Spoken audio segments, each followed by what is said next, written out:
Hello, everyone. Ray Albin here.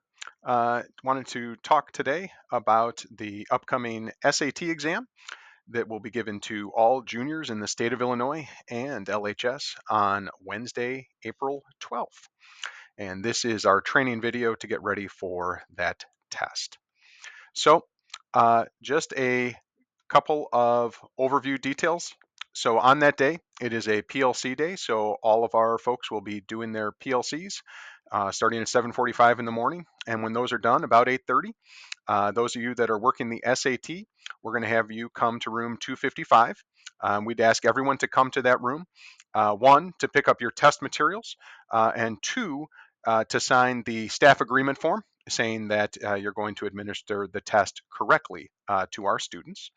The schedule for the day: the kids are coming at 8:45, so normal arrival time, and they have or will be having an email telling them exactly what room to go to. So they start arriving around that time. You, of course, will get your materials, report to your room, and eventually around 9, or obviously a little after, you will do a little bit of pre-administration activities. Uh, there are still some information the kids still have to bubble in. And then you'll start test one, which is a reading test, goes for 65 minutes. There's a 10-minute break after that. Then the writing and language test for 35 minutes, which immediately transitions into part one of the math test, which is the math test with no calculator. That goes for 25 minutes, a 5-minute break. And then there's the math test with calculator that goes for 55 minutes. And then finally, the last break, 2 minutes, and then to the essay for 50 minutes. In the state of Illinois, our students have to take an SAT with essay to fulfill the ESSA mandates for standardized testing. And in Illinois, we accomplish this by taking an SAT with essay, even though nationally SATs no longer have this as an option. So I want to advance. Um, when you come and pick up your material, you will get a couple of things. You're going to get obviously a large folder that'll have all your SAT test booklets and answer sheets. It'll also have the student answer sheet instruction book.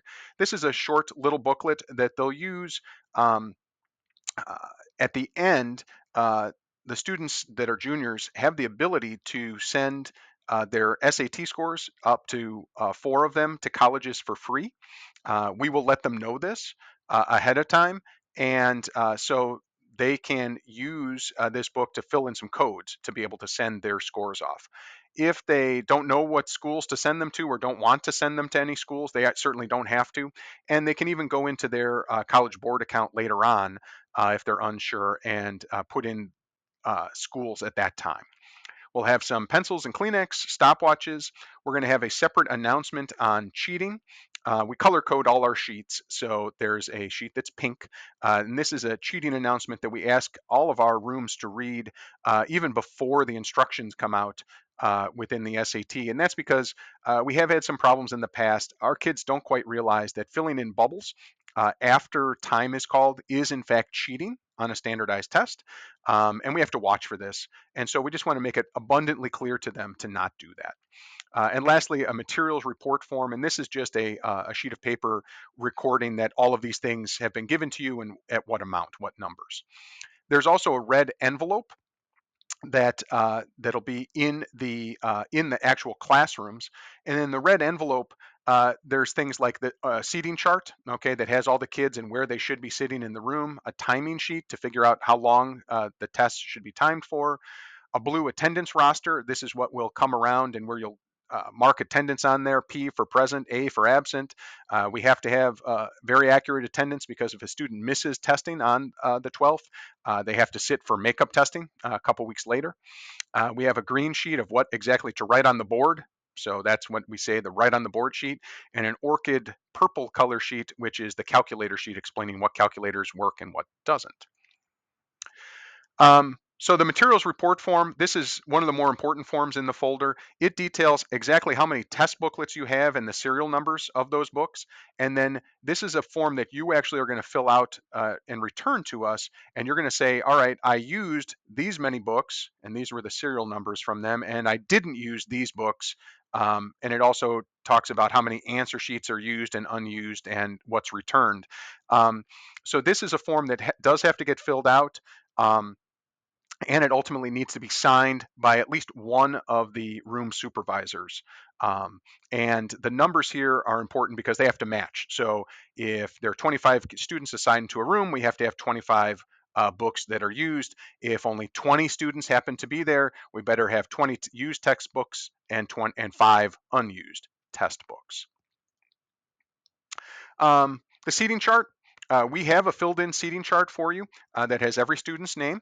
What you will have to do is when the time comes to pass out the test books, you do have to write in the serial number of the test book below each student so that we know exactly what test book was given to which student. And then the attendance roster where we will record if the student's present or absent for testing. So, as I said, you'll come to the room 255, get all your materials, you'll sign the testing agreement, and then everyone will make their way to their testing rooms, both yourself and the kids. When the kids get there, one person can go about setting up the room, and the other person can really sort of keep the kids outside and start to get them ready. And the couple things to remind them. Number one, they can't bring anything into the testing room other than their testing materials, so which are a couple of pencils, um, their calculator and their ID. Everything else should be left outside. So that includes food, drink, even water has to be left outside the testing room. If a student says that, and we will know this and note this, if a student has an accommodation to bring in some water or something like that, it'll be specially noted for that kid. If they don't have that, it all has to be left outside in the hallway. The cell phones are the big deal. They have to be left outside. They should not be on a kid. They shouldn't be in their pockets. And they also need to be silenced. And by that, really mean they have to be turned off because even if the kids silence them, what we have a lot of times in the hallways is these alarms going off. And we will go find the cell phones and stop the alarms. But it's really telling the kids, and honestly, they need to be told a lot of times. The concept of you cannot have your cell phone on your person is very difficult for them to understand, and just needs to be reiterated a lot. It needs to be outside. No one else is in the building other than test takers. There's no one in the hallways, so the phones are safe. If they have a bag, their bags are out in the hallways. All of that is good and safe, and they can be kept out there. Um, Students should have a photo ID, their school ID or a driver's license works, and you can mark them off on their roster. If you personally know them, you can identify them that way. Um, and ultimately, if no one knows who the child is, um, we can look them up in PowerSchool and get them to in and identify that way. We just got to let them know if this was a national test, they wouldn't be allowed into the testing room. Okay. We're going to seat them according to the seating chart. And in the rooms, the kids have to be in rows facing whatever is the main direction of the room. Typically, that's towards a whiteboard as well as a clock. Now, some rooms are different. Some rooms have a main whiteboard on one side and a clock on the exact opposite side. You'll just have to make your best judgment.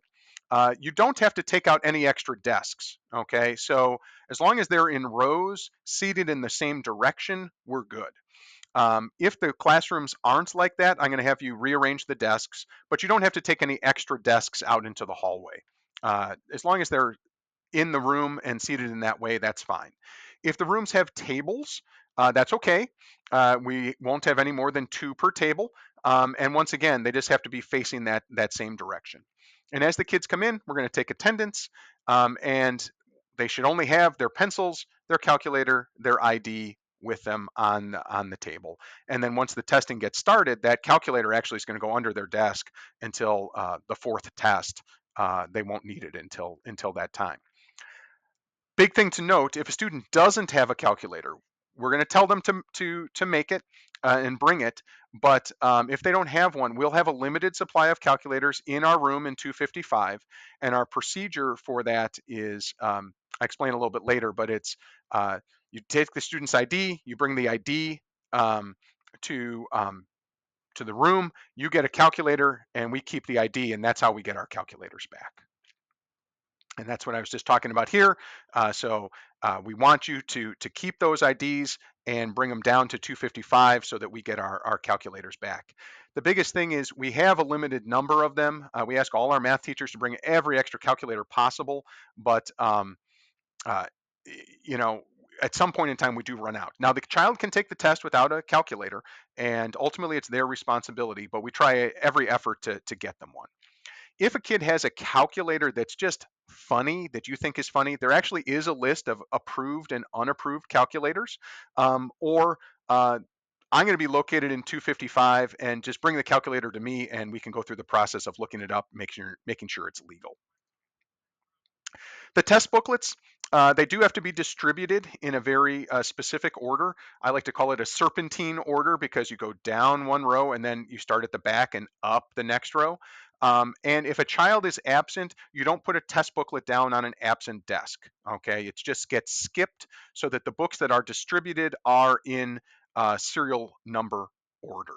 And like I said earlier, on these on the seating charts, you do have to write the number of the book that the child gets when they are distributed. Couple of things to note: even though the kids will have a pre-ID sticker on their answer sheet, there are still several fields that have to get filled out. One of those fields asks for the student ID number, and when they say this, the directions now are pretty specific. They've gotten better. They're talking about their state ID number, not their LHS ID number, and their state ID number is identified on their label. Okay, so that is the ID number that they would put on the answer sheet. The same thing is we talk about a school code, the AI code. For Libertyville, our number is always 142620, and we list that several times in your directions to tell the kids.